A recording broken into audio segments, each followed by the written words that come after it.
2023년 교회학교에서는 미셔널 비전 트립 서유럽 탐방을 준비하고 있습니다.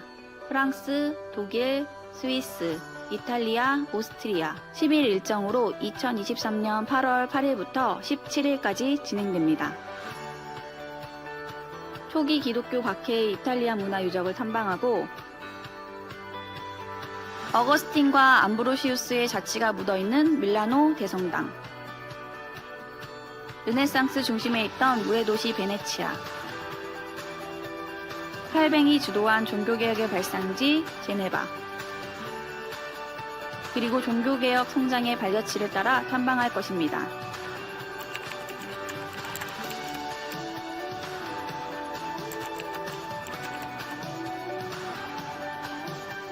자세한 내용은 주보와 포스터를 참고해 주십시오. 여러분의 많은 관심 부탁드립니다. 오늘 6월 11일은 오순절 후 두 번째 주일입니다. 오늘 주일 저녁 예배는 세례 및 입교 예식으로 드립니다. 만 13세 이상 아동 세례와 세례 및 입교 대상자들은 오늘 오후 6시 20분까지 부평성전 대예배실 앞쪽으로 모여주시기 바랍니다. 재직회가 6월 11일 오후 2시 30분 글로리아홀에서 있습니다. 안건은 재정보고의 건, 사역국 추경안의 건입니다. 남성 토요조찬 성경공부가 6월 17일 오전 7시 부평성전 대예배실에서 있습니다. 2023 상반기 주안한가족 언약식이 6월 18일 오후 7시에 부평성전 대예배실에서 있습니다. 대상은 2022년 11월부터 2023년 5월 말 기간에 알곡이 되신 성도이십니다. 우리 삶 속에 함께 살아가고 있는 탈북민 정착과 지원을 위해 햇보리쌀을 6월 18일과 25일에 부평성전 정문, 후문, 주차장 앞과 주안성전 로비에서 판매합니다. 성도들의 많은 참여 바랍니다.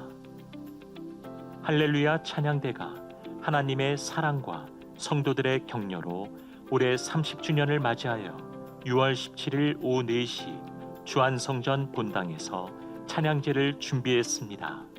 함께 찬양으로 하나님께 영광을 올려드리는 은혜의 시간이 되길 소망합니다. 재직회와 공동위에 운영안이 주보 8면에 나와 있습니다.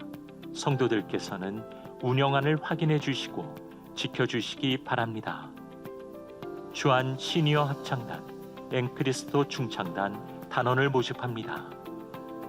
체육선교회에서 체육선교를 통해 선교적 삶에 동참할 주안의 성도들을 모집합니다.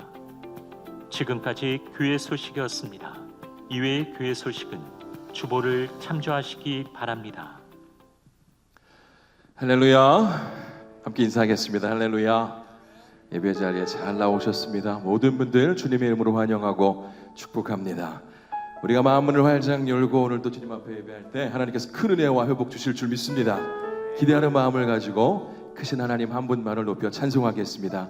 하나님 찬송하겠습니다.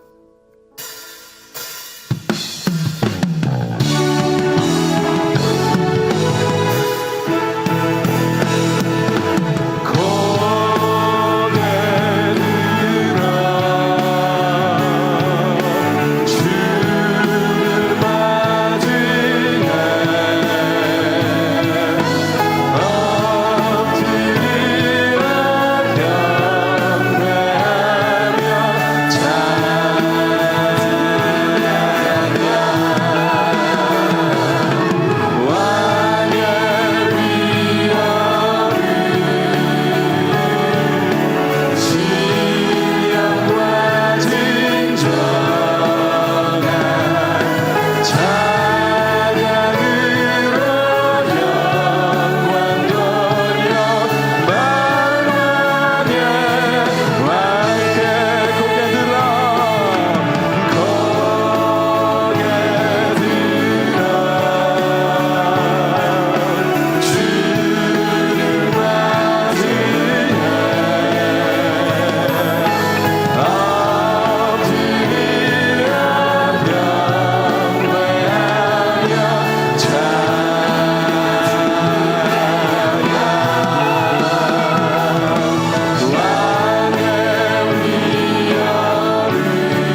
감사합니다. 박수로 영광 올려드리겠습니다. 할렐루야. 시간 박수 주시면서 우리 크신 하나님 이름을 찬송하겠습니다. 더 큰 박수로 우리 하나님 이름을 찬송합시다.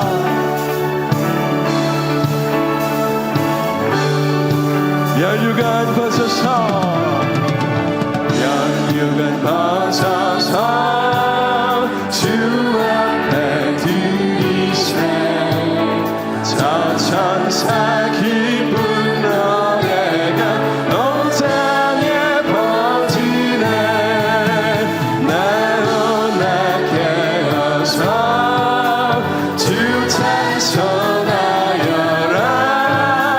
온 백성 죄를 속하신 만왕의 왕일세 만왕의 왕 되신 우리 주님 더 큰 목소리와 더 큰 박수로 찬송합시다. 연유관 벗어서 주 앞에 들이세 그 손과 몸의 상처가 영광 중 빛나네 하루의 천사로 그 영광 보고서 고난의 신비하고자 눈모하도다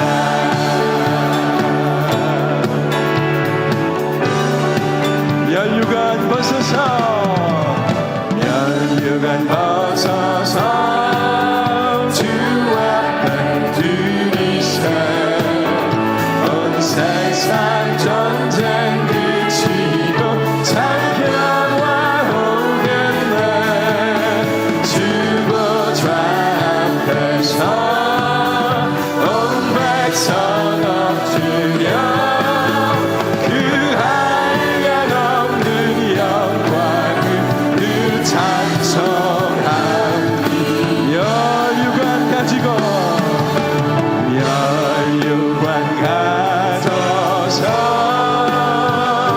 주 앞에 들이세 온 세상 전쟁 그치고 찬양과 오겠네 주보좌 앞에서 주보좌 앞에 온 백성 엎드려 그 한량없는 그 한량없는 영광을 늘 찬송 주님 보좌 앞에서 주보좌 앞에서 온 백성 엎드려 그 한량없는 영광을 늘 찬송하리라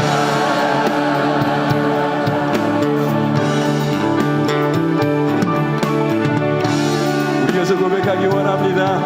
내 평생에 사는 동안 내 평생 사는 동안 주 찬양하리 여호와 하나님 내 주를 찬양하리 주님을 묵상하리 즐겁도다 내 영혼 주 안에서 찬 우리 다시 한번 고백합니다. 내 평생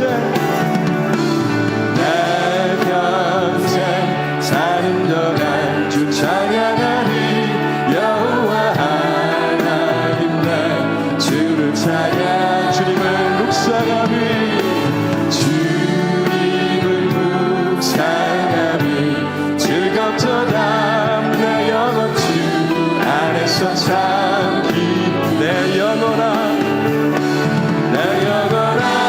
주님을 송축하라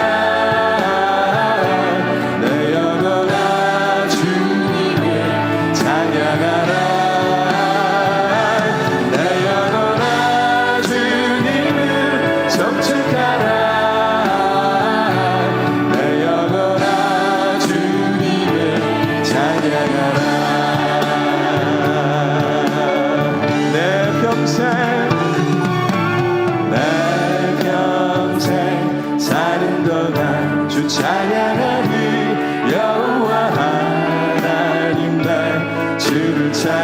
우리 주님을 묵상함이 주님을 묵상함이 즐겁도다 나 영혼 주 안에서 잠기 내 영혼아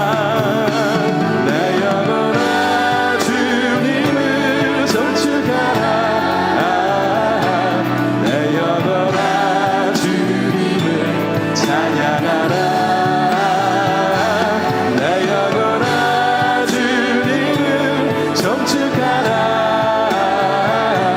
내 영혼 우리 마음문을 활짝 열고 다시 한번 내 영혼아 주님을 내 영혼아 주님을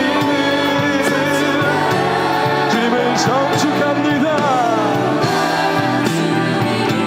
찬양하라 내 영혼아 주님을 송축하라 우리 하나님께 두 손을 높이 들어 우리 마음 다해 뜻을 다해 찬송합니다 내 영혼아 주님 송축합니다 크신 주님을 찬송합니다 내 영혼아 주님을 송축하라 우리 마지막으로 다시 한 번 더 힘을 다해 고백합시다 내 영혼아 주님을 송축하라 내 영혼아 주님을 찬양하라 내 영혼아 주님을 송축하라 내 영혼아 주님을 내 영혼아 주님을 내 영혼아 주님을 찬양 내 영혼아 주님을 내 영혼아 주님을 찬양하라 우리의 마음과 뜻과 정성을 다해 크신 하나님 그 이름 한 분만을 높여 찬송합니다 할렐루야 더 큰 박수로 우리 크신 하나님 높여드리겠습니다 할렐루야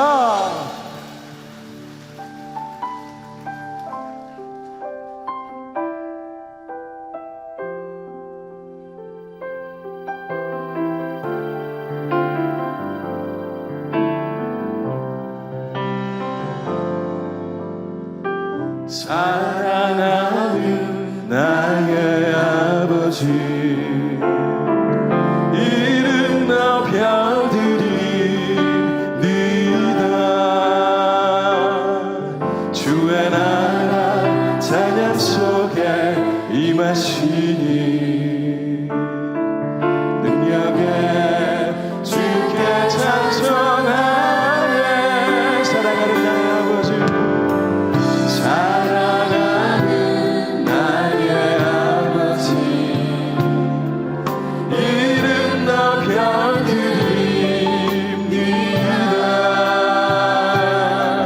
주의 나라 찬양 속에 임하시니 능력에 주께 찬송하네 전능하신 하나님 찬양 언제나 영원하신 주 전능하신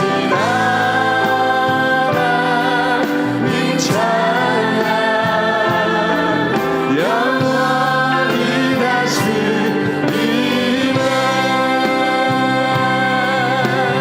사랑하는 나의 아버지 사랑하는 나의 아버지 이름 높여드립니다 주의 나라 찬양 속에 임하시니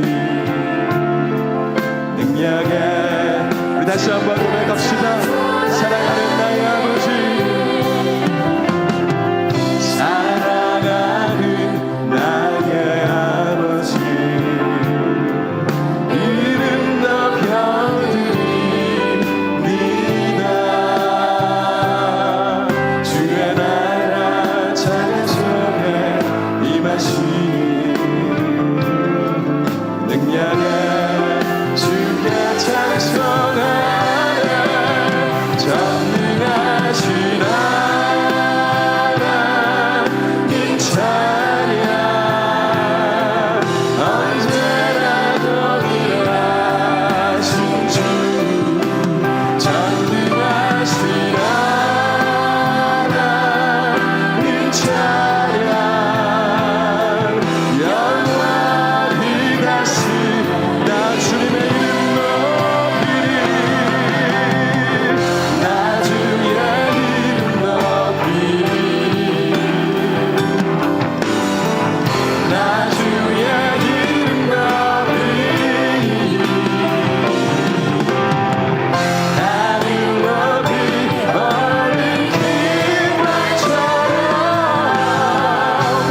기도하기 원합니다.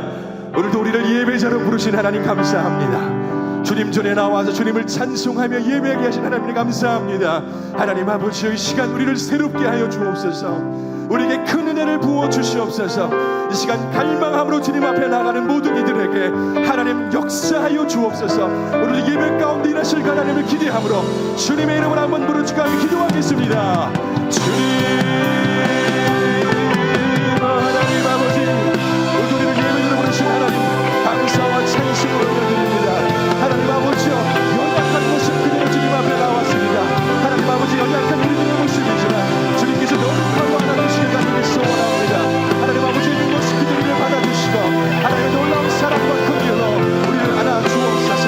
하나님 성령 하나님께서 한 사람 한 사람을 만드시고 모든 쓰러진 상처들을 아버지 다 회복시켜 주시옵사오니 또 하나님 아버지여, 우리 모든 영혼들을 우리 하나님을 싸매어 주옵소서. 하나님의 놀라운 사랑으로 안아주옵소서. 또한 말씀 가운데 역사하신 하나님을 기대하오니 아버지 세우신 종을 통하여 하나님 놀라운 하나님의 역사가 나타나게 하여 주옵소서. 또 하나님 크신 하나님의 능력을 찬송하며 의지하며 하나님의 역사를 기대하며 나아갑니다. 또 하나님 아버지여, 친히 역사하여 주시옵소서.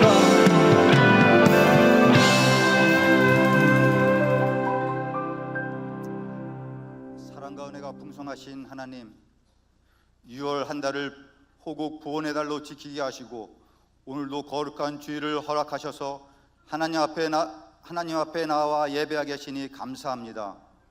이 시간 하나님을 경외하며 예배하는 주안의 성도들과 가정들을 축복하여 주시고 우리 예배를 기쁘게 받아 주옵소서. 지난 한 주간 2023 봄풍의 성령님 가장 좋은 내 친구로 많은 은혜 받게 하신 거 감사합니다. 시간 성령님 역사하셔서 우리를 변화시키시고 삶의 회복과 질병이 치유되는 은혜가 있게 하심을 감사합니다. 살아계신 하나님을 증거하는 일들이 이곳저곳에서 일어나게 하시고 성령님과 늘 동행하는 삶을 살아갈 수 있도록 인도하여 주옵소서. 이 나라 이 민족을 사랑하시는 하나님 아버지, 대통령과 위정자들이 하나님을 경외하며 이 나라를 치료할 수 있도록 지혜를 더하여 주옵소서. 어려운 국민들의 삶을 보살피는 데 전념하게 하시고 정치, 경제, 사회, 문화 등 각 분야가 안정된 가운데 번영할 수 있도록 인도하여 주옵소서. 호국 보훈의 달을 맞아 우리에게 순국 선열들의 희생을 기리고 나라를 사랑하는 마음을 부어 주옵소서. 나라를 황폐하게 만든 6.25를 우리 후손들이 잊지 않게 하시고 이 나라와 이 민족을 위해 싸우다 숨진 고귀한 피 흘림이 헛되지 않도록 이 나라와 이 민족을 아름답게 가꾸어 가게 하여 주옵소서. 이 시간도 국방의 의무를 감당하기 위해 복무 중인 장병들을 기억하여 주시고 저들을 주 안에서 지켜 보호하여 주옵소서. 다시는 이 땅에서 전쟁이 일어나지 않도록 도와주시고 지금도 전쟁 중인 러시아와 우크라이나가 하루속히 종전될 수 있도록 역사하여 주옵소서. 주안교회가 선교적 삶으로 빛과 소금의 역할을 잘 감당하게 하시고 대학원, 대학교와 주안복지재단과의 연합을 통해 지역사회를 섬기고 민족 복음화 세계 선교에 앞장서게 하여 주옵소서. 교회의 중점 사역인 분립개척이 순적히 진행되게 하셔서 새로운 교회를 세우고 준비하는 데 부족함이 없게 하여 주옵소서. 오늘도 시간 말씀을 전하시는 주승중 위임 목사님의 건강을 지켜주시고 성령 충만하게 하여 주옵소서. 하나님의 말씀과 예수 그리스도를 증거하실 때 성령의 역사가 임하게 하시고 주안교회를 목양하시기에 부족함이 없도록 은혜에 의해 은혜를 더하여 주옵소서. 나겸일 원로 목사님의 건강을 지켜주시고 일상을 평안케 하여 주옵소서. 사역국과 교구를 섬기시는 부교역자들의 사역을 형통하게 하시고 위임 목사님의 목회를 잘 도울 수 있도록 힘과 능력을 더하여 주옵소서. 전 세계 하나님의 나라 확장과 영혼 구원을 위해 사역하시는 선교사들을 기억하여 주시고 현장에서의 안정과 필요를 공급하여 주옵소서. 이 시간 내가 어디 있느냐라는 제목으로 말씀을 선포하시는 지장교 목사님을 권능의 손으로 붙잡아 주시고 성령 충만하게 하여 주옵소서. 말씀을 듣는 모든 성도들이 이 시간 하나님의 질문에 각자의 삶의 자리에서 제가 여기 있습니다라고 응답되어지는 복된 시간 되게 하시고 이 시간 기쁨으로 충만하게 하여 주옵소서. 예배를 돕는 샬롬 찬양대의 찬양과 헌신하는 봉사자의 손길을 기억하여 주시고 가정과 생업과 자녀들에게 복의 복을 더하여 주옵소서.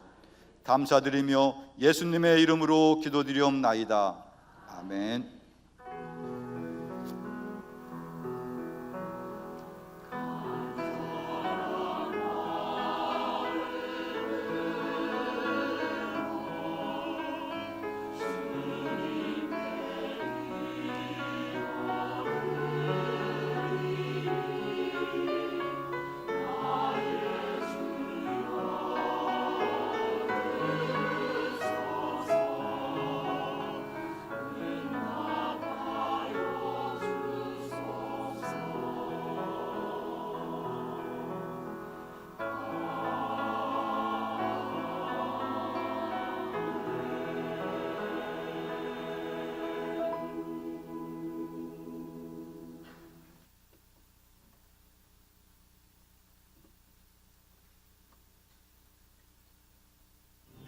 여자가 그 나무를 본즉 먹음직도 하고 보암직도 하고 지혜롭게 할 만큼 탐스럽기도 한 나무인지라.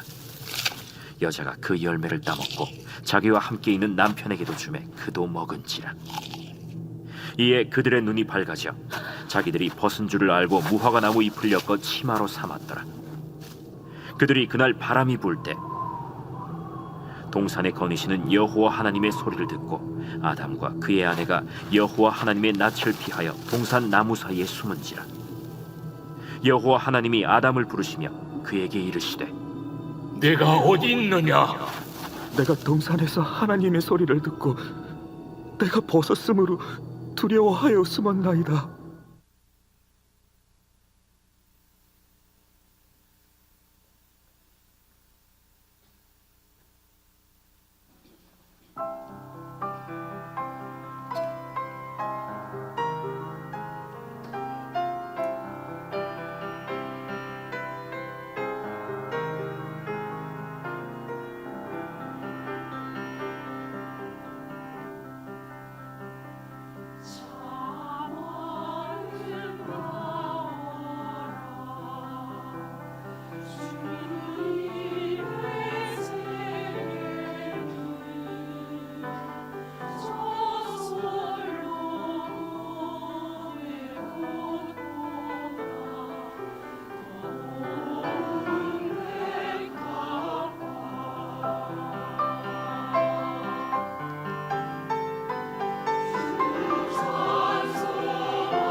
함께 영광의 박수 올려드리겠습니다.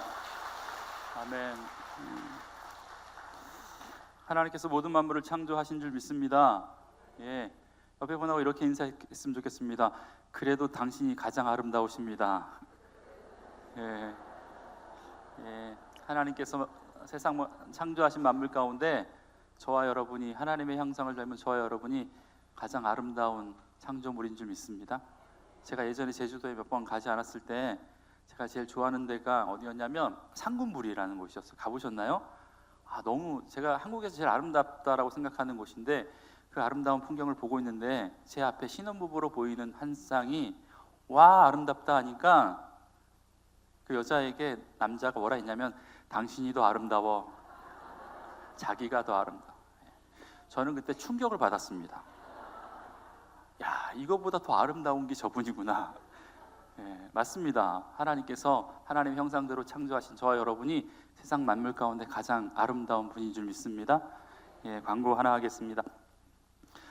부평 일부 찬양대인 할렐루야 찬양대가 30주년을 맞이했다고 해요. 그래서 이번 주 토요일 이곳에서 4시에 주안성전에서 4시에 기념 찬양제를 하는데 우리 성도님들이 많이 오셔서 찬양의 은혜에 같이 동참해 주시면 감사하겠습니다. 그리고 주안 시니어 합창단을 모집합니다.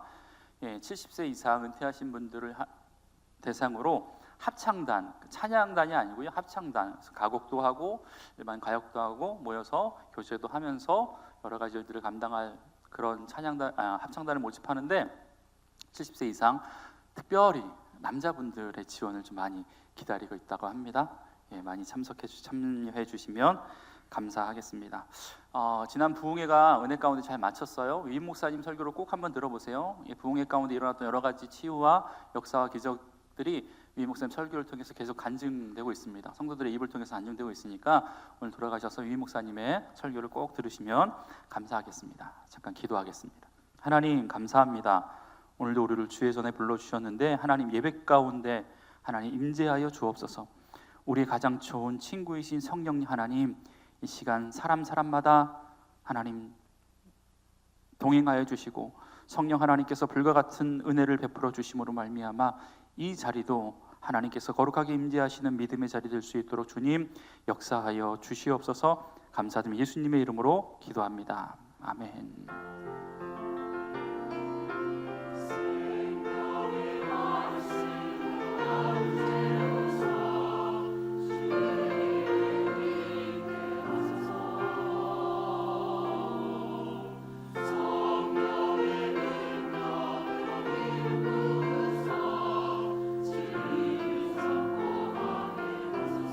다 함께 찬양하겠습니다. 생명의 말씀으로 나를 채우사 주의 길 예비케 하소서. 성령의 능력으로 기름 부사 진리를 선포하게 하소서. 아멘. 할렐루야. 저와 여러분의 삶과 가정에 하나님의 다함이 없는 은혜가 임하길 주의 이름으로 간절히 축복합니다. 전 세계적으로 유대인들이 똑똑하다라는 것은 세상 사람들이 다 아는 사실입니다. 1901년부터 2016년까지 117년 동안 노벨상을 받은 사람들을 조사해 보니까 유대인이 22%였습니다. 그런데 공동 수상자까지 합치니까 36%가 이스라엘 백성들 유대인이었다라고 합니다. 그러니까 100명 중 36명이 그 노벨상을 탄 거에 거의 독식한 거죠. 유대인 인구가 전 세계의 0.2%입니다. 그런데 불과한 그 사람들이 36%를 탔다라는 것 대단하죠. 정말 똑똑하다라고 이야기할 수 있습니다. 여러분 그렇다면 우리나라는 어떨까요? 우리나라는 아시는 것처럼 노벨 평화상 김대중 대통령을 제외하고는 노벨상을 받은 적이 없습니다. 여러분 그렇다면 우리나라 사람은 똑똑하지 않아서 그런가요? 아닙니다. 오히려 반대입니다. 이 사람이 똑똑하다 똑똑하지 않다 여러 가지 기준을 삼는 지표가 있겠지만 가장 많이 흔하게 쓰여지는 지표가 IQ예요. 여러분 전 세계 IQ 순위를 보면요, 몇 년에 한 번씩 전 세계적으로 통계적으로 IQ를 발표하는데 우리나라의 성인들의 평균 IQ는 102에서 106입니다. 이게 세 자리예요. 세 자리 있는 나라가 별로 많지 않아요. 세 자리인데 항상 1위에서 6위 정도의 사이를 왔다 갔다 합니다. 그런데 그에 반해 이스라엘 사람들은요, 평균 94, 그러니까 약 45등 정도를 중상위권에서 왔다 갔다 한다라는 겁니다. 여러분, 그러니까 적어도 이스라엘 백성들이 똑똑해서 노벨상을 많이 배출한다라고 할 수는 없고, 반대로 우리나라 사람들이 똑똑하지 않아서 노벨상을 많이 배출하지 않았다라고 이야기할 수 없습니다. 맞죠? 여러분, 그렇다면 왜 이런 차이가 있을까? 많은 사람들이 공통적으로 하는 이야기가 뭐냐면 어려서부터 자녀들을 교육하는 방식의 차이 때문에 그렇다라고 이야기합니다. 그러니까 우리나라는 늘 지적해오는 것처럼 우리는 보고, 듣고, 외우고, 암기하고 뭐 이런 것들에 대한 교육을 치중하는 반면에 유대인들은요, 질문과 토론을 중심으로 한 그런 교육을 한다라고 합니다. 이러한 유대인의 교육 방법을 뭐라고 하시는지 아십니까? 혹시 들어보셨나요? 하브루타라고 이야기합니다. 예, 이 하브루타가 뭐냐면 서로가 서로에게 질문을 하고 답을 해나가는 과정에서 토론을 통해서 주고받으면서 지식을 체득하는 과정의 교육 방법입니다. 이 교육 방법이 아마 유대인들을 이러한 우수한 민족으로 만들었을 것이다, 모든 사람들이 공통적으로 이야기하고 있다는 겁니다. 여러분, 예수님도 유대인이었기 때문에요, 어려서부터 이러한 교육 방법 가운데, 그런 상황 가운데 성장을 했습니다. 누가복음 2장에 보면 예수님께서 12살 시절에 부모님과 함께 예루살렘에 올라갔다가 여러분, 예수님께서 내려오시면서 부모님을 잃었던 사건이 있습니다. 3일 동안 부모님과 헤어졌어요. 그때 예수님께서 3일 동안 무엇을 했냐면 누가복음 2장 46절에 뭐라고 이야기하냐면 이렇게 기록하고 있습니다. 사흘 후에 성전에서 만난즉 그가 선생들 중에 앉으사 그들에게 듣기도 하시며 묻기도 하시니. 여러분, 그러니까 예수님은 어려서부터 성전에서 율법사들과 함께, 지혜자들과 함께, 선생님들과 함께 하나님의 말씀에 대해서 질문하고 묻고 듣고 하는 과정 가운데 신앙을 터득했고 하나님의 말씀을 배웠다라는 것을 우리가 알 수 있습니다. 여러분, 그런 의미에서 신앙은요, 믿음은요, 정해진 답을 외우는 것이라고 의미하지 않습니다. 모든 문제의 해결은 기도다라는 것을, 그 기본적인 진리를 모든 사람이 알 수는 있지만 어떠한 상황 가운데서도 기도하는 것 쉽지 않습니다. 하나님께서 절대적인 하나님의 은혜로 저와 여러분을 구원하셨다라는 것을 알 수는 있지만 하나님께서 왜 우리를 구원하셨는지, 왜 우리를 구원하시고 그 구원의 감격을 통하여서 우리를 어떻게 사용하시려고 하시는지에 대해서는 진지하게 우리가 하나님께 여쭤봐야 합니다. 하나님, 왜 우리를 부르셨습니까? 왜 우리에게 이렇게 은혜를 주십니까? 여러분, 그런 의미에서 바른 신앙생활을 하려면 바른 질문을 해야 하고, 절대자이신 하나님께서 우리 인생에 던지신 그 진지한 질문 앞에 우리는 진지한 성찰과 묵상을 통한 고백을 토해낼 수 있어야 됩니다. 그렇게 될 때 우리의 신앙이 성장하게 된다라는 겁니다.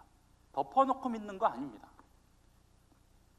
여러분, 오늘부터 우리는 몇 번이 될지 모르지만 성경에서 하나님께서 혹은 예수님께서 저와 여러분들에게 인생에게 던지신 질문을 묵상을 하고 그 질문의 의미가 무엇인지, 그 질문 앞에 우리는 어떻게 반응해야 되는지에 대해서 몇 주 동안 좀 이야기를 들어볼까 합니다. 여러분, 그런 관점에서 보니까요, 성경에서 하나님께서, 예수님께서 우리 인생들에게 질문을 어마무시하게 많이 했습니다. 그럼 몇 가지 예를 들어볼까요? 오늘 말씀의 제목처럼 아담에게 내가 어디 있느냐 말씀하고 있습니다. 가인에게 뭐라고 말씀하셨냐면 내 아우 아벨은 어디 있느냐.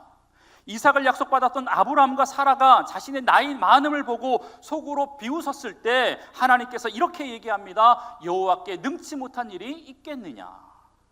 출애굽의 사명을 부여받았던 모세가 하나님 할 수 없습니다, 저는 못합니다, 입이 둔합니다 라고 이야기할 때 하나님께서 뭐라고 말씀하고 있냐면 내 손에 든 것이 무엇이냐라고 묻습니다.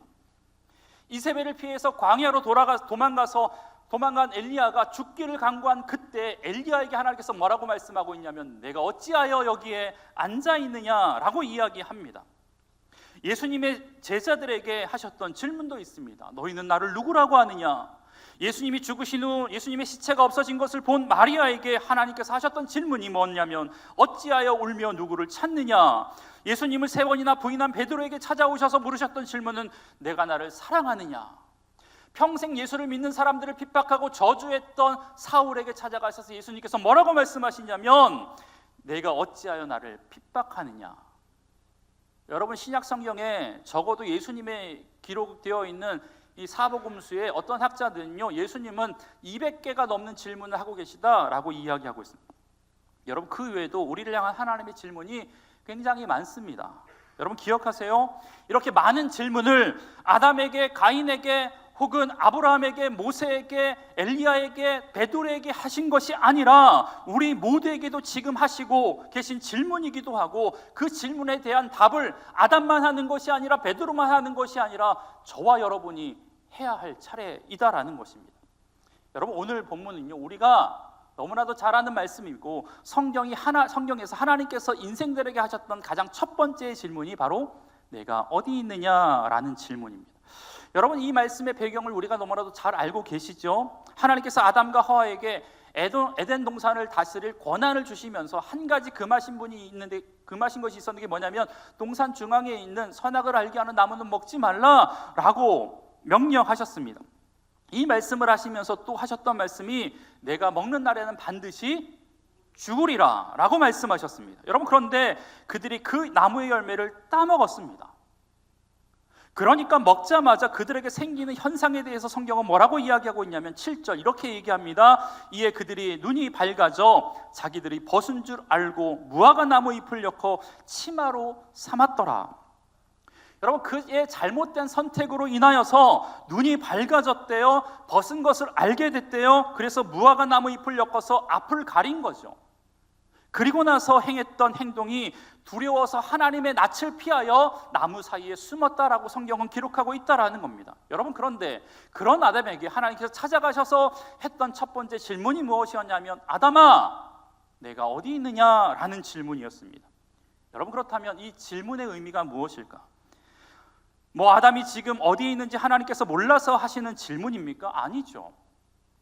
여러분, 아이들이 어렸을 때 집에서 하는 놀이 가운데 하나가 숨바꼭질입니다. 제가 제 자녀들이 어렸을 때 동일하게 했죠. 제가 순례가 되어서 한쪽 벽에 기대고 열을 셉니다. 하나, 둘, 셋 셉니다. 여러분, 집이 뭐 대걸만한 거 아니잖아요. 그러니까 숨을 곳이 어디 있겠습니까? 열을 세다 보면 아이들의 발자국 소리가 다 들리죠. 아, 어디로 가고 있구나.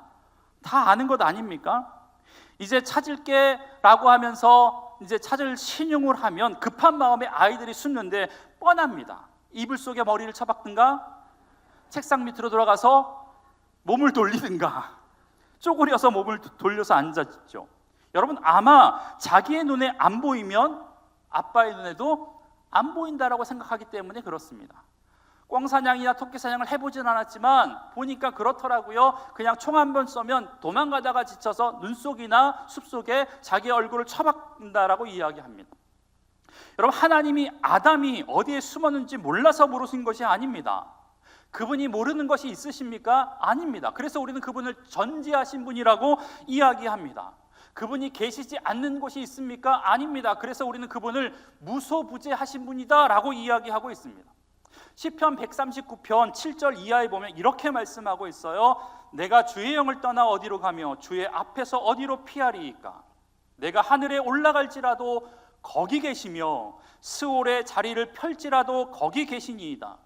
내가 새벽 날개를 치며 바다 끝에 가서 거주할지라도 거기서도 주의 손이 나를 인도하시며 주의 오른손이 나를 붙드시리로다. 아멘. 여러분, 하나님이 거하시지 않는 것이 없다라는 거예요. 하늘 끝에 가서도, 바다 끝에 가서도, 심지어 스올, 죽은 사람이 묻혀지는 저 지하의 세계에 가서도 거기에 내 자리를 펼지라도 하나님이 그곳에서 함께 계신다라고 말씀하고 있다라는 겁니다. 이미 하나님은 어디에 아담이 숨었는지 뿐만 아니라 왜 숨었는지도 알고 계셨다라는 겁니다. 여러분, 그렇다면 왜 하나님께서 아담을 부르셔서 내가 어디 있느냐라고 묻는 것일까요? 오늘은 하나님께서 아담에게 하신 이 질문의 의미하는 바가 무엇인지, 이 질문이 목적하는 바가 무엇인지에 대해서 세 가지로 말씀을 좀 나눌까 합니다. 여러분, 첫 번째 이 질문의 의미는요, 내가 어디 있느냐라는 질문하신 첫 번째 목적은 아담의 정체성에 관해서 묻는 질문이었습니다. 여러분, 이 말씀은 단순히 지리적인 위치를 묻는 게 아니라 아담으로 하여금 내가 누구인지에 대해서 지금 묻고 계신 거라는 겁니다. 여러분, 아담이 누구입니까? 여러분, 아담은요, 하나님이 창조하신 처음의 인간입니다. 하나님께서 인간을 창조하실 때 창세기 1장 26절에 보면 뭐라고 이야기하냐면, 하나님이 이르시되 우리의 형상을 따라 우리의 모양대로 우리가 사람을 만들자라고 이야기하고 있습니다. 여러분, 여기서 말하는 우리라고 하는 것은 삼위일체 하나님을 가리킵니다. 그러니까 내가 만드는 것이 아니라 삼위일체의 하나님께서 합력해서 만든 것이 인간인데, 뭐라고 만드냐면, 어떻게 만드냐면 하나님의 형상을 따라 지음받았다라고 이야기하고 있습니다. 여러분, 세상에 어떤 피조물도 하나님의 형상대로 지음받지 않았습니다. 세상에 어떤 만물도, 앞서 이야기했던 것처럼 어떤 아름다운 것도 여러분 하나님의 형상대로 만들지 않았습니다. 그래서 상금부리보다 그 아가씨가 더 이쁜 겁니다. 왜? 하나님의 형상이 있기 때문에 그렇습니다. 여러분, 옆에 있는 분 보세요. 이쁜 분이에요. 왜냐하면 하나님의 형상 때문에 그렇다라는 것입니다. 여러분, 이 하나님의 형상이 그 안에 있다라는 말씀의 의미는 하나님을 닮았다라는 의미도 포함되지만, 하나님의 형상이라는 더 중요한 의미는 하나님과 사람과의 관계가 부모와 자식의 관계처럼 아주 각별하다라는 것을 의미해 주는 단어입니다. 각별하다. 여러분, 지난주에 저희 아버님이 85년의 일기를 이 땅에서의 나그네 인생을 사시고 하나님 품에 부름을 받았습니다. 문상에 오셨던 많은 분들이 장례식장에 걸려있는 제 아버지의 영정사진을 보시면서 저와 아버지를 많이 닮았다라고 말씀해 주셨습니다. 그런데 제가 상주석에서 이렇게 인사를 하고 하는데, 저와 인사하시면서 제 옆에 있는 아들과 인사하는 사람들이 오랜만에 제 아들을 보고 깜짝 놀라는 거예요. 왜요? 너무 닮아서. 너무 닮아서. 어느 순간 하루 종일 그 자리에서 인사하던 제 아들이 슬그머니 안경을 벗는 거예요. 계속 인사를 하는 거예요. 그래서 왜 눈이 아파? 왜 뺐어? 라고 물으니까 제 아들이 이렇게 얘기해요. 아무래도 안경 때문에 아빠랑 나랑 닮았다고 하는 것 같아요. 여러분, 안경을 빼나 안경을 쓰나 그 모습이 어디 갑니까? 가지 않습니다. 여러분, 우리가 하나님의 형상으로 지음받았다라는 의미가 이것입니다. 인간이 하나님이 인간을 창조하실 때 그 모습은요, 하나님의 형상을 닮은 하나님의 신성으로 충만하였다라는 것을 의미합니다. 왜요? 하나님의 자녀니까요. 저와 여러분은 하나님의 자녀입니다. 그렇기 때문에 우리를 창조하신 하나님을 닮을 수밖에 없다라는 거예요. 여러분, 그런데 보세요. 지금은 아담과 하와는 하나님의 형상대로 지음받은 그 당당함과 자부심과 자신감이 지금 어디에도 없는 상황이었습니다. 즉, 하나님 자녀로서의 정체성이 이미 상실해버린 지 오래였고, 하나님의 자녀로서의 상실해버린 그 인간의 전형적인 모습을 보여주고 있다는 것입니다. 여러분, 인간이란 존재 자체가 하나님의 창조의 절정이고, 창조한 인간을 보시면서 하나님께서는 스스로 보시기에 심히 좋았더라. 어떤 자연 만물을 보고도 심이라고 하는 부사를 사용하지 않았는데, 하나님의 형상대로 지음받았던 인간을 보시면서 심히 좋았더라고 할 만큼 하나님의 기쁨이 되고, 인간은 하나님의 자랑이 되고 하나님의 사랑받는 존재였다라는 겁니다. 여러분, 그런데요, 이런 하나님과의 관계 가운데 내가 어떠한 존재인지에 대한 정체성이 지금 흔들린 겁니다. 왜요? 죄 때문에 그렇습니다. 죄가 들어오니까 그렇습니다.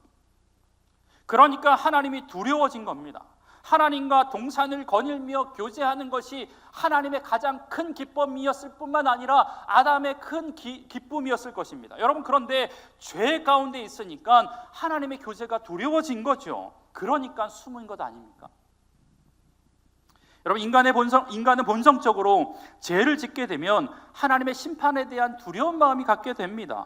그 두려움 때문에 하나님께 나아가지 못하고 마땅히 해야 할 하나님과의 깊은 교제가 이루어지지 않는다라는 것입니다. 여러분, 8절에 보니까 하나님의 낯을 피하여 라는 말 속에 아담의 상황이 느껴집니다. 여러분, 죄를 짓잖아요. 그러면 일방적으로 상대방을 만나기가 꺼려집니다. 눈을 똑바로 쳐다보지 못해요. 또 이어지는 동산나무 사이에 숨었습니다 라는 말을 통해서 알 수 있는 관계가 뭐냐면 이 관계가 서먹서먹해졌다라는 것을 의미합니다. 제가 한동안 관계가 좋았던 어떤 성도님과 작은 오해를 통해서 좀 불편해졌어요. 그냥 아무렇지도 않게 다가가서 인사할 수 있어요, 여러분. 그런데 멀리서 보면 예전 같으면 제가 빠른 걸음으로 가서 인사도 하고 그랬을 텐데 그냥 피하게 되더라고요. 여러분, 자식이 아버지에게 잘못한 것이 있어도 마찬가지죠. 어렸을 때 제가 그랬거든요. 집에 전화해서 형에게, 누나에게 아빠 오셨어? 엄마 오셨어? 엄마 계셔? 엄마 어디 안 가신대? 확인합니다. 왜요? 피하려고요. 지금 아담의 상황이 그런 겁니다. 죄를 짓고 나니까 자기가 있어야 할 자리, 하나님의 아들의 자리, 하나님과 교제하고 그분의 눈을 보며 말씀을 듣고 그분 앞에 서 있어야 되는 그 자리가 두려워진 겁니다. 그래서 동산나무 사이에 숨었습니다 라고 말하고 있는 것입니다. 여러분, 혹시 지금 어디에 계십니까? 지금 이 시간 여러분에게도 하나님께서 물으십니다. 내가 어디 있느냐? 너는 떳떳이 하나님을 만날 수 있는 그 자리에 지금 서 있느냐? 아무 거리낌 없이, 아무런 부끄러움 없이 하나님 앞에 나올 수 있느냐? 내가 너를 나의 형상으로 만들고 보면서 흐뭇해하면 너는 내 자녀라고, 내 아들이라고, 너는 내 딸이라고 말했던, 그 고백했던, 그래서 하나님과 나와 깊은 교제의 시간들을 가졌던 그 자리에 여전히 너는 지금 서 있느냐? 여러분, 우리에게 질문하고 계십니다. 여러분, 지금 하나님과 아버지와 아들로, 자녀로 아무 거리낌 없이 교제하고 있으십니까? 여러분, 정말 하나님의 자녀의 자리에 서 있으십니까? 지금 하나님께서 아담에게 그 질문을 하고 있습니다. 여러분, 두 번째, 내가 어디 있느냐라는 질문을 하신 목적은요, 회개하도록 하기 위한 질문이었습니다. 여러분, 하나님은 아담이 어디 있는지, 지금 어떠한 상황 가운데 있는지 다 아시는 상황이라고 말씀드렸습니다. 여러분, 그렇다면 하나님께서 아담을 부르신 목적은 죄를 지은 아담을 정죄하기 위한 부르심이 아니었다라는 겁니다. 여러분, 감히 내가 먹지 말라고 하는 걸 먹어? 라고 했던 의도가 아니라는 겁니다. 오히려 하나님께서는 아담에게 자신의 죄를 회개하고 다시 한번 회복할 기회를 주시기 위해서 아담을 부르셨다라는 것입니다.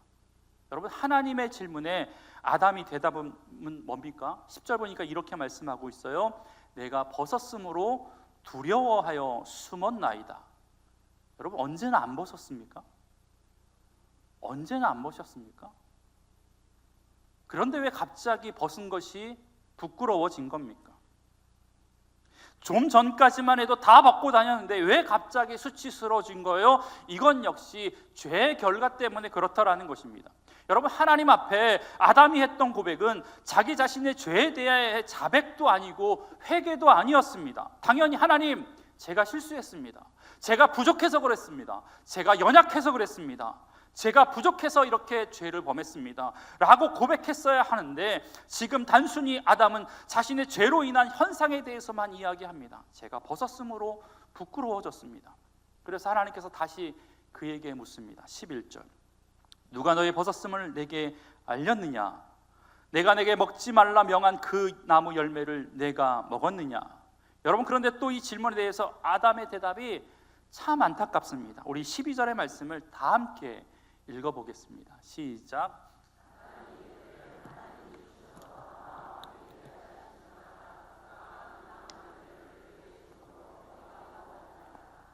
아멘. 여러분, 아담은 지금 깨어진 하나님과의 관계에 대한 책임을 누구에게 돌리고 있는 거예요? 다른 사람에게 돌리는 거예요. 누구요? 하와요. 자신의 아내였던 하와. 이 모든 일의 책임이 내가 아니라 누구라는 겁니까? 아내의 책임이라는 거예요. 여러분 보세요. 사실 뱀이 하와를 유혹할 때 아담이 그 자리에 있었을까요? 없었을까요? 여러분, 있었어요. 성경을 자세히 보면 어떤 이야기가 나오냐면 3절에 3장 4절에 보니까 뱀이 여자에게 이르되 너희가 결코 죽지 아니하리라. 5절에 보니까 너희가 그것을 먹는 날에는, 여러분 너희는 복수입니다. 그러니까 유혹할 당시 하와 옆에 아담이 있었다라는 것을 이야기합니다. 하와가 유혹받았던 당시 아담이 있었음에도 불구하고 자기의 책임이 없는 것처럼 지금 하와에게 전가하고 있다라는 거예요. 여러분, 하와가 어떤 사람입니까? 하나님으로부터 아담이 하와를 선물로 받았을 때 아담이 하와를 위해서 사랑의 노래, 사랑의 세레나데, 가장 아름다운 사랑의 시를 지었잖아요. 창세기 2장에 보면 뭐라고 고백하고 있냐면 이는 내 뼈 중에 뼈요, 이는 내 살 중에 살이다 라고 하면서 자기가 허락해 주신 그 아내를 위한 사랑의 세레나데를 불렀음에도 불구하고 지금은 이 여자 때문이라는 거예요. 여러분, 에베소 5장에 보면 제가 지난번에 말씀드렸지만 여자의 머리는 누구다? 남자다라고 말씀드렸어요. 여러분, 여자의 머리가 남자라는 의미, 이 머리라는 의미는 책임을 지는 자리입니다. 여러분, 제일 쪼다 같은 남자가 어떤 남자일까요? 아담 같은 남자. 내가 너를 잘못 만나서 이렇게 됐다고. 애들이 이렇게 공부 못하는 게 누구 때문이라고? 나 때문 아니고 너 때문이라고. 너가 저기 집 사자고 해서 이사 왔더니 집값이 어떻게 된 거예요? 떨어진 거랑. 여러분, 이러면 되겠습니까? 여러분, 남자의 자리는요, 책임지는 자리입니다. 모르긴 몰라도 아마 그날 밤 아담과 하와는 집에 가서 엄청 싸웠을 겁니다. 부부싸움 했겠죠. 여러분, 그런데 아담은요, 자기의 아내에게 책임을 전가하는 것도 모자라 그 아내를 자기에게 허락하신 하나님께까지 책임을 전가합니다. 하나님이 주셔서 나와 함께 하신 그 여자 때문에 내가 죄를 범하였습니다.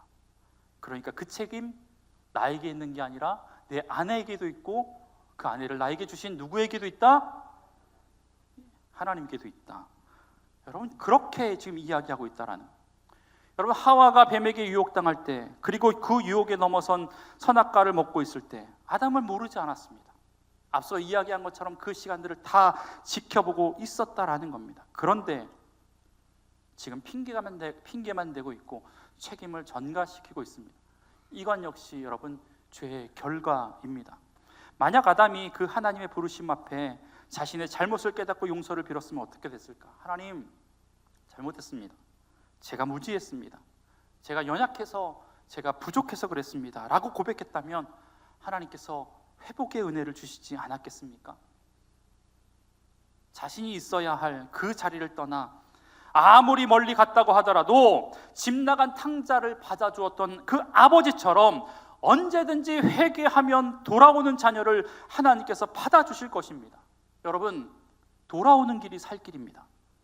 돌아오는 길이 생명의 길입니다. 돌아오는 길이 구원의 길인 줄 믿습니다. 다시 사는 길은 하나밖에 없습니다. 하나님 품으로 돌아오는 것입니다. 원래 있어야 할 그 자리에 서 있는 것이 우리와 저와 여러분과 저희 가정이 사는 방법인 줄 믿습니다. 여러분, 혹시 우리의 삶이 하나님의 길에 떠나 있습니까? 여러분의 마음과 생각이 하나님으로부터 떠나 죄의 유혹에 넘어갈 때마다 하나님께서 저와 여러분에게 이렇게 물으실 것입니다. 내가 어디 있느냐? 내가 있어야 할 자리는 그곳이 아니라는 거죠. 회개하고 돌아서라는 거죠. 다시 돌아오라는 거죠. 이름을 불렀다라는 것 자체가 여러분 아직까지 포기하지 않았다라는 증거 아닙니까? 이름을 불렀다라는 것 자체가 아직까지 내가 너를 사랑하고 내가 너를 기억하고 있다라는 것 아닙니까? 여러분, 전화기에 이름을 삭제하는 경우, 차단하는 경우, 카톡에서 나가게 하는 경우, 그 관계 끝난 것 아닙니까? 여러분, 그런데 여전히 하나님께서 아담아 부르셨다라고 한다라는 것은 다시 포기하지 않았다라는 것이고, 하나님께서 아담을 여전히 사랑하고 있음을 나타나는 증거라는 겁니다. 여러분, 그렇기 때문에 이 아담아 내가 어디 있느냐라는 이 질문은 정죄하기 위한 하나님의 질문이 아니라 우리로 하여금 다시금 하나님의 길로, 하나님의 품으로, 주님의 그 깊은 교제의 장으로 초대하기 위한 하나님의 질문인 줄 믿습니다. 여러분, 이 질문에 우리가 응답할 때 우리는 하나님의 관계가 회복될 줄 믿습니다. 마지막 세 번째, 내가 어디 있느냐라는 이 질문의 목적은요, 아담에게 주신 사명을 일깨우려 했던 질문입니다. 여러분, 하나님께서 자신의 형상대로 만들었던 인간에게 주셨던 사명이 있어요. 세상을 창조하시면서 창세기 1장 28절에 인간들에게 뭐라고 말씀하시냐면 생육하고 번성하여 땅에 충만하라, 땅을 정복하라 라고 말씀하셨습니다. 사명을 하나님께서 그들에게 허락해 주셨다라는 겁니다. 창세전부터 이 세계를 향해 가지고 있었던 하나님의 뜻, 하나님의 계획, 그 계획을 창조 이후에 하나님께서는 모든 피조물 가운데 으뜸인 사람들에게, 아담에게 맡기시고 그들을 통하여서 하나님의 뜻을, 하나님의 나라를 완성해 가기를 원하셨다라는 것입니다. 여러분, 이 사명을 부여받은 사람이 아담이었고 이 사명을 저와 여러분에게 주셨다라는 것입니다. 인간을 향한 하나님의 각별한 애정과 각별한 관심이 있음을 우리가 알 수 있다라는 겁니다. 여러분, 사명이라는 것은 제가 예전에도 설명드렸지만 대리자 아닙니까? 위탁받은 사람 아닙니까? 위임자 아닙니까? 여러분, 하나님께로부터 막강한 권력, 막강한 권한을 저와 여러분이 권한받았다라는 겁니다. 여러분, 그런데 보십시오. 창조주 하나님의 절대적인 권한과 권위를 위임받은 대리자로서의 권한뿐만 아니라 청지기로서의 사명, 하나님께로부터 부여받았음에도 불구하고 그 역할 충성스럽게 감당하지 못하고, 하나님께서 사명을 주셨음에도 불구하고 그 사명의 자리에 서 있는 것이 아니라 동산 나무 사이에 숨었던 이 아담의 모습을 보면서 하나님께서 지금 내가 어디 있느냐, 네가 있는 곳이 사명의 자리가 맞느냐, 내가 있는 곳이 내가 부른 그 자리가 맞느냐, 내가 있는 그곳이 하나님을 예배하는 자리가 맞느냐라고 물고 계신다라는 것입니다. 여러분, 지금 어디 계십니까? 하나님께서 자녀로 불러주시고 너희는 나의 것이 나의를 하라 말씀하셔서 하나님의 나라의 확장을 위해서 불러주신 그 자리, 그 권사의 자리, 그 장로의 자리, 그 목사의 자리, 그 집사의 자리, 성도의 자리, 여러분 지키고 계십니까? 이제 말씀을 정리하려고 합니다. 여러분, 잠깐 눈을 한번 좀 감아봤으면 좋겠습니다.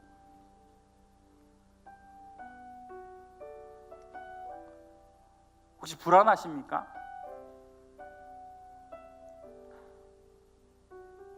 혹시 초조하십니까? 혹시 한숨 나십니까? 혹시 두렵습니까?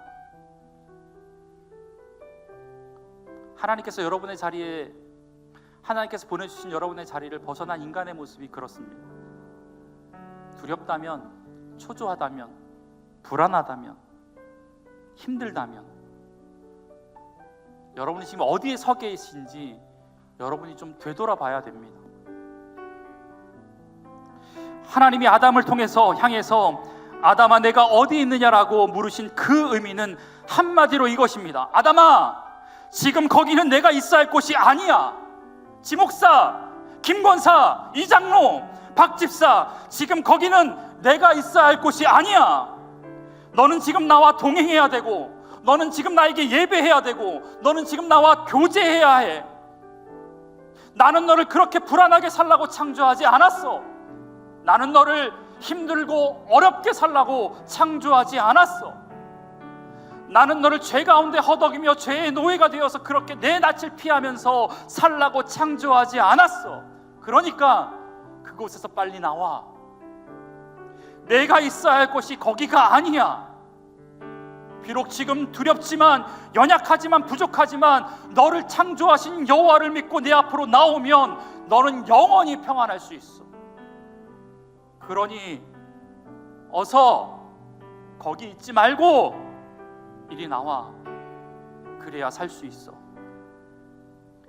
여러분, 혹시 하나님께서 저와 여러분에게 하신 말씀이 이 말씀 아닙니까? 우리가 있는 그 이 자리가 하나님께서 세워주신 그 자리가 아니라면 여러분 빨리 나오십시오. 여러분이 서 있는 그 자리가 사명의 자리가 아니라면 하나님께서 원래 세워진 그 자리에 서십시오. 여러분이 서 있는 그 자리가 하나님과의 아름다운 관계를 가지고 있는 아들과 자녀와의 관계, 그 자리가 아니라면 빨리 나오십시오. 여러분의 자리가 누군가를 탓하고 누군가를 정죄하는 자리에 서 있다면 빨리 나오십시오. 그래야 살 수 있습니다. 여러분, 아담에게 질문하신 하나님께서 동일하게 지금 저와 여러분에게 질문하십니다. 장규야, 내가 어디 있느냐? 우리 사랑하는 주한교회를 향해서도 하나님께서 질문하십니다. 내 피값으로 산 주한교회야, 지금 어디 서 있느냐? 한국교회를 향해서도 동일하게 질문하실 것입니다. 한국교회야, 내가 지금 어디 있느냐? 그저 우리 교회가, 한국교회가 개교회의 성장만을 위한 자리에 있다면, 교회가 커지고 커다란 예배당을 짓고 하는 사역만 하고 있다면, 한국교회도 주한교회도 당장 그 자리에서 나와야 합니다.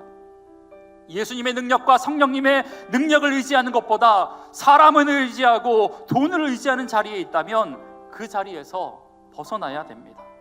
여러분, 그래야지 교회가 삽니다. 그래야지 저와 여러분이 회복될 줄 믿습니다. 그래야지 마지막 때 하나님께서 저와 여러분을 사용하실 줄 믿습니다. 그렇게 할 때 비록 죄는 많지만, 비록 연약하지만, 그런 아담을 위해서 가죽옷을 만들어 입혀주셨던 것처럼 우리에게도 영원한 재물 대신 예수 그리스도의 은혜로 말미암아 우리의 삶도 다시 한번 새로워지는 놀라운 은혜가 일어나게 될 줄 믿습니다. 하나님이 저와 여러분에게 오늘 동일하게 묻습니다. 아담아, 내가 어디 있느냐?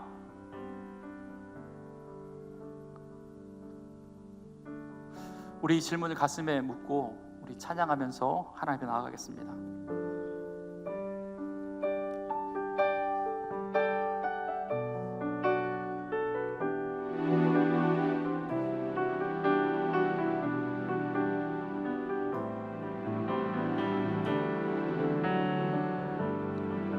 내 아버지,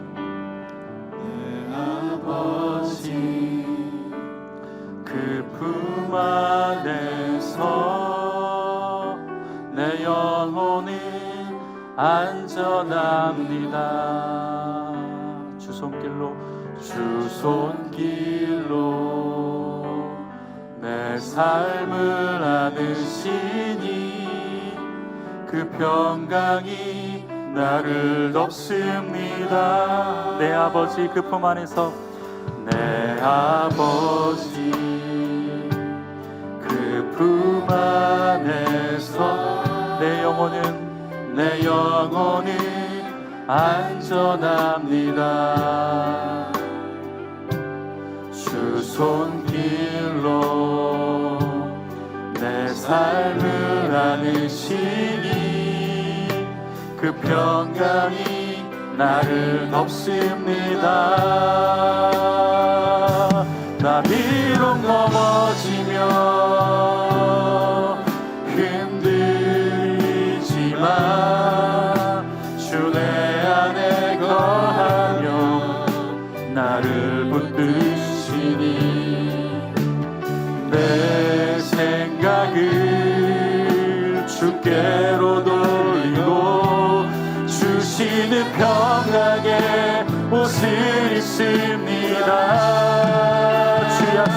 주 약속 안에서 내 영혼 평안해.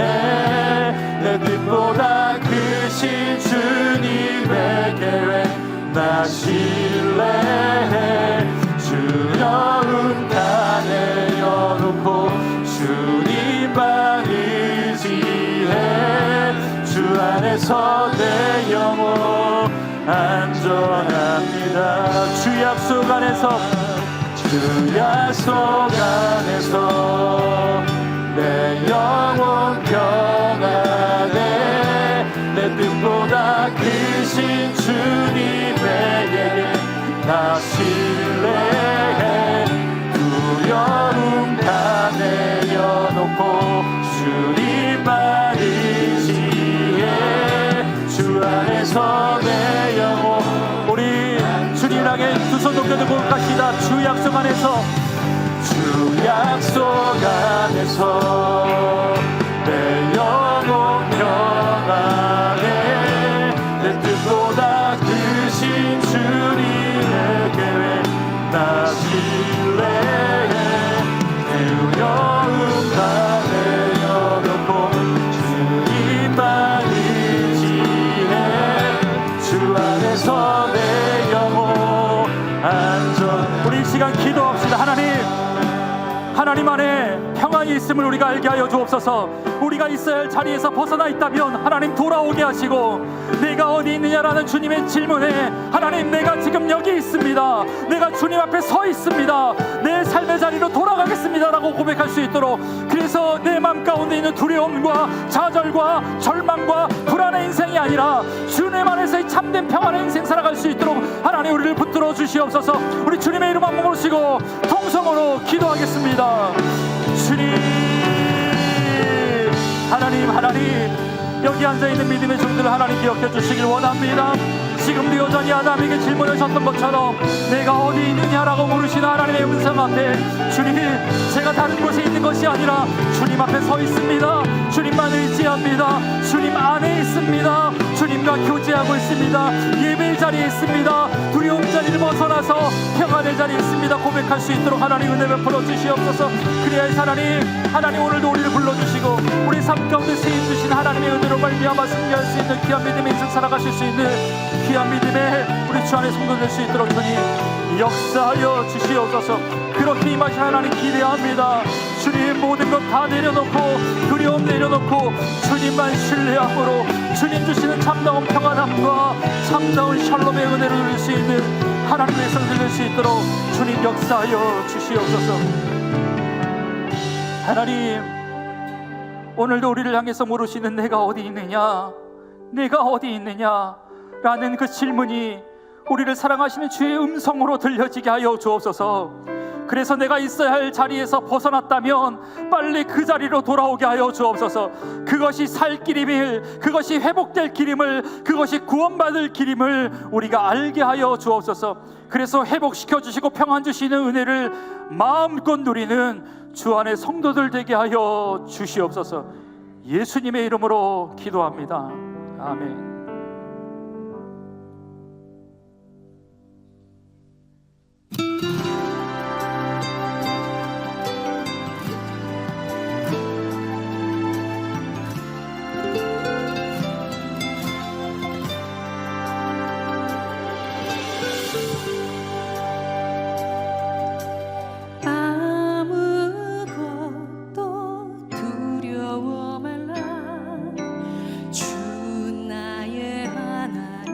지켜주시네. 놀라지 마라, 겁내지 마라. 주님 나를 지켜주시네. 아무것도 두려워 말라.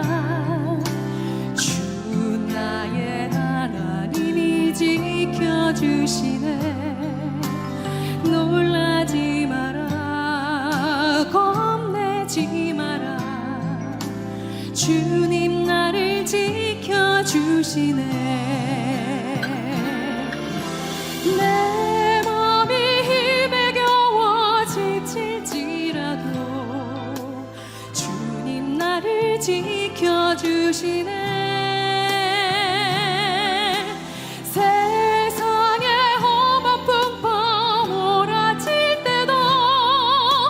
주님 나를 지켜주시네.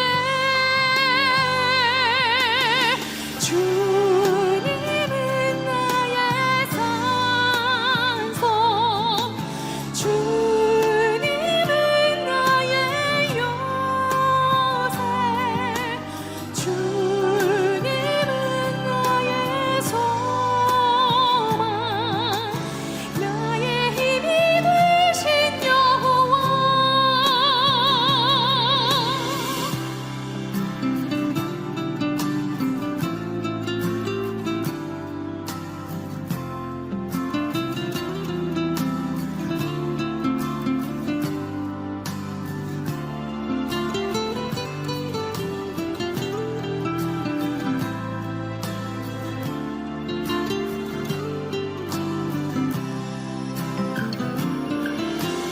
내 맘이 힘에 겨워 지칠지라도 주님 나를 지켜주시네.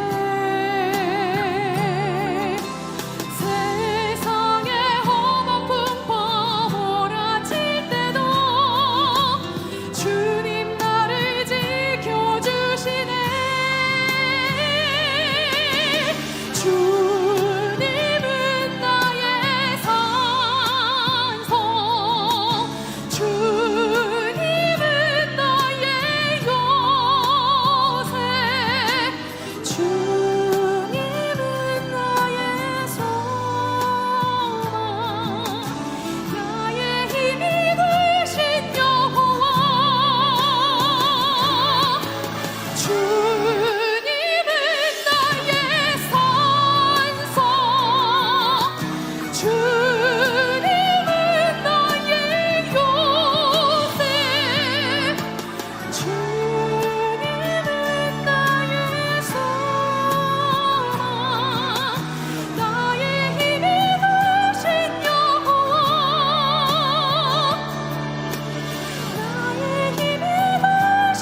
아멘. 네, 우리 자리에서 일어나셔서 봉헌송 하시겠습니다.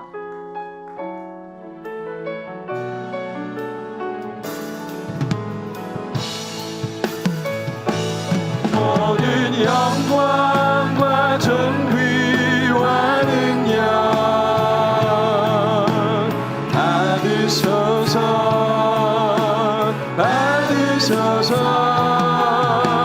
영광과 존귀와 능력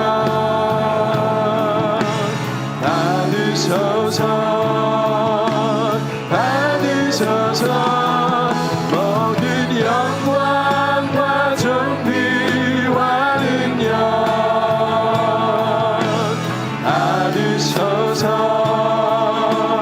받으소서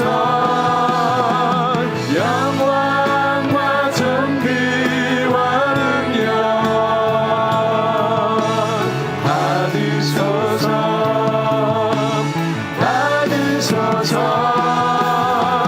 그리스도 살아계신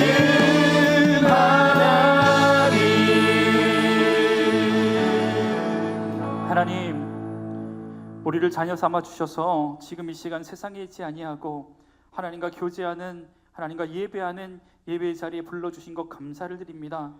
그 은혜에 감사하여서 이 시간 우리의 삶의 일부를 드립니다. 하지만 하나님, 이 예물은 우리 소유의 전부가 하나님의 것임을 고백하면서 드렸사오니 이 예물이 쓰여지는 곳곳마다 하나님 나라가 확장되어지게 하여 주시고 드린 손길 복되게 하여 주시옵소서.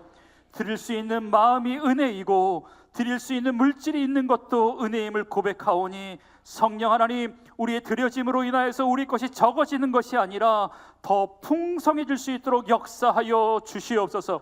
특별히 병상에 누워있는 자들을 위해서 이 시간 기도합니다. 정정숙 성도님, 하나님 중풍에 있습니다. 강선영 성도님 폐색증입니다.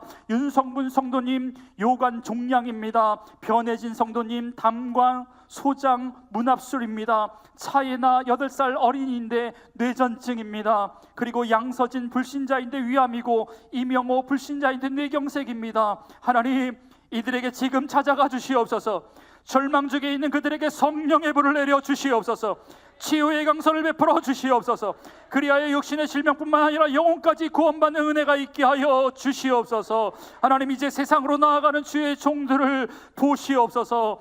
우리의 가장 좋은 친구 되어 주셔서 어디로 가든지 무엇을 하든지 성령 하나님의 능력을 힘입어 승리할 수 있는 주 안의 모든 성도 되게 하여 주시옵소서. 모든 말씀 예수님의 이름으로 기도드리오며 이제는 우리 구주 예수 그리스도의 은혜와 하나님의 다함 없는 사랑하심과 성령님의 역사하심이 우리를 향해 내가 어디 있느냐라는 질문에 숨지 않고 당당히 하나님, 제가 여기 있어야 할 자리에 지키고 있습니다.